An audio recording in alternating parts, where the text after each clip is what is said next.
And you see, the one thing that he said was it was really tough on him. He said he would cry himself to sleep. It took him a whole year just to even wrap his head around this whole divorce situation.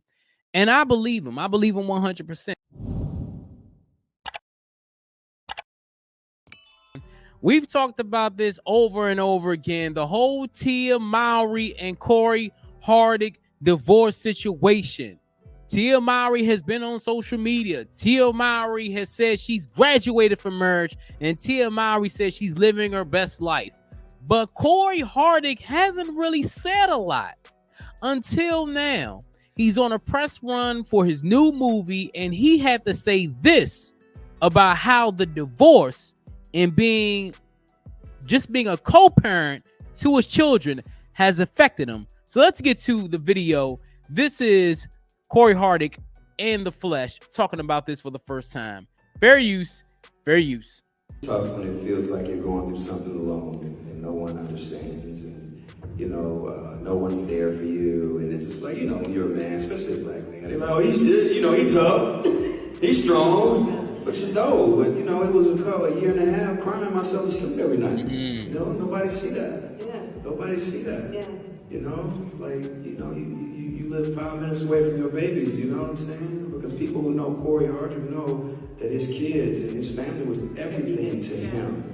You know what I'm saying? So it's like, I'm stronger than I thought I was. Yes. I'm really stronger. And that, by the grace of God, by the grace of God, it's like, I'm here and I'm still going, because it's tough when and you see, the one thing that he said was it was really tough on him.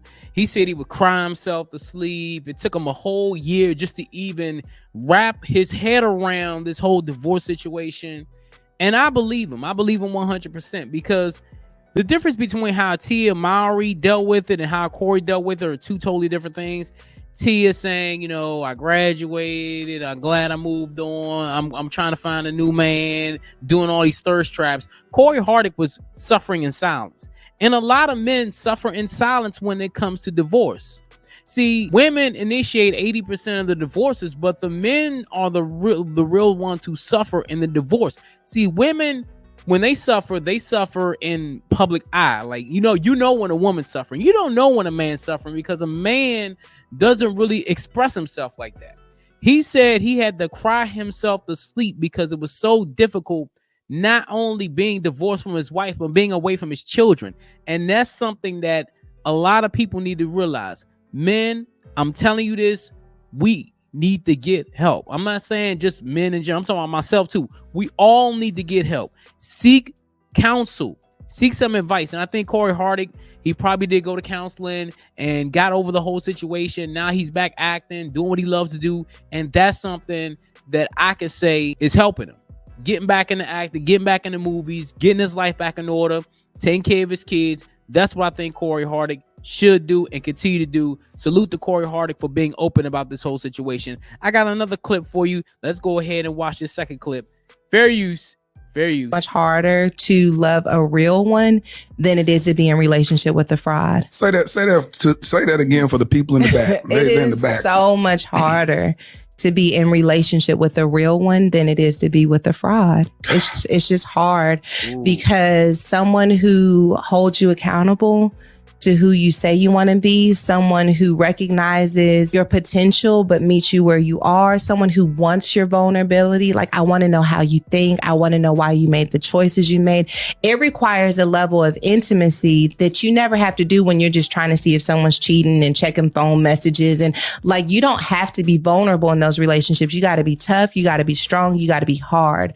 But now here comes someone that says, I want to be your soft place. And you got to figure out, how do I tear these walls down? And you have to figure out, how do I give this language, and how do I let them know up underneath this strength that there is still a broken 13-year-old girl, a broken 15-year-old girl. And I got to let you see her, and to let you see how she sometimes gets upset and flares up. And it's petrifying to let someone that closely into your space. Now, this is from a podcast, and I agree 100% with what she said, because a lot of times as adults, we take the trauma that we had as kids and we carry them on to adulthood, and it makes it more difficult for people to see what we're going through. This is why getting help, being able to be open, and being able to be more vulnerable is important. Now, I'm not saying being vulnerable to everybody. You know what I'm saying? You have to pick and choose who you're vulnerable to. But if that person shows that he or she can be trusted with that, then I would say be open, but also be cautious as well. You don't want to show everything. You don't want to show all your cards in the first couple of days. But as time goes on, you get to figure out how that person reacts to what you say or what you do.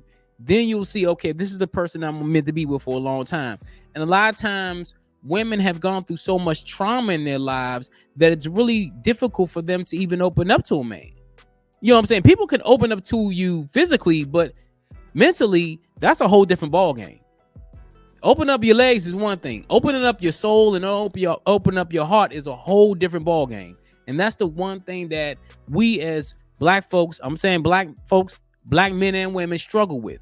Yeah, we'll jump into bed with a person real quick, but will you be intimate with that person mentally?